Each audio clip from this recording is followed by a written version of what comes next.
കളിയാക്കുകയാണ്. നബി സല്ലല്ലാഹു അലൈഹി വസല്ലം തങ്ങളുടെ ജന്മദിനത്തെ അങ്ങ് കളിയാക്കുന്നു.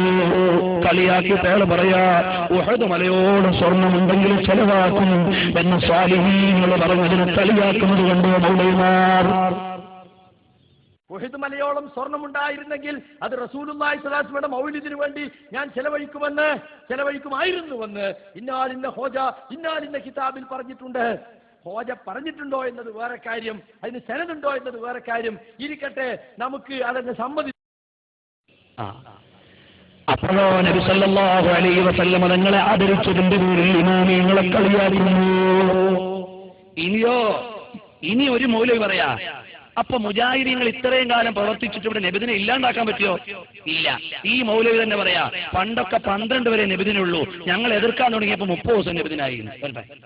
റബീഉൽ അവ്വൽ 1 മുതൽ 12 വരെ ആയിരുന്നു പണ്ടൊക്കെ ഇതിന്റെ ആഘോഷം ഉണ്ടെങ്കിൽ, ഇപ്പൊ അതൊക്കെ കഴിഞ്ഞിട്ട് റബീഉൽ അവ്വൽ കഴിഞ്ഞാലും തീരാത്ത ആഘോഷാണ്. ഇപ്പൊ പറയുന്ന എന്താ, നിങ്ങള് 2 പെരുന്നാളുകളെക്കാൾ ഏറ്റവും വലിയ ആഘോഷമാണ് റബീഉൽ അവ്വൽ ആഘോഷം. അപ്പൊ മുജാഹിദുകളെ, നിങ്ങളുടെ പ്രവർത്തനം സുന്നത്ത് ജമാഅത്തിന്റെ കേരളത്തിന് ജീവൻ വർദ്ധിപ്പിച്ചിട്ടുണ്ട് കേട്ടോ, സന്തോഷം തന്നെ. നിങ്ങൾ എതിർത്തപ്പോ ജനങ്ങൾക്ക് ബോധവൽക്കരണം കിട്ടിയെങ്കിൽ മുടങ്ങിയതല്ലേ വേണ്ടത്, പക്ഷേ കുറഞ്ഞിട്ടില്ല, കൂടിയിട്ടേ ഉള്ളൂ. അതുകൊണ്ട് സൂക്ഷിച്ചു